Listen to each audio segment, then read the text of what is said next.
আমরা এই দুনিয়ার মধ্যে যত গুনাহ করি, অন্যায় অনিসলামিক কাজ করি, সব করি কিসের জন্য? এই দুনিয়ার লোভের জন্য। ধন বাড়ানোর জন্য অন্যের মাল আত্মসাৎ করি, অন্যকে ঠকাই, অন্যের জমি দখল করি, অন্যের হক নষ্ট করি, করি কিনা? করি। কিসের জন্য? ওই দুনিয়া জমানোর জন্য, বাড়ি গাড়ি করার জন্য।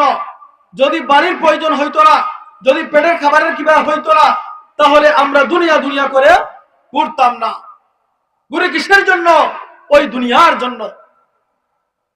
কিন্তু আমাদের আগে অনেক দুনিয়াদাররা দুনিয়া ছিল না, অনেক বড় বড় ব্যক্তিত্ব দুনিয়া ছিল না, অনেক বড় বড় বাদশাহ, অনেক বড় বড় ধনাঢ্যবান ব্যক্তিরা, অনেক বড় বড় জমিদাররা এই দুনিয়ার মধ্যে ছিল না?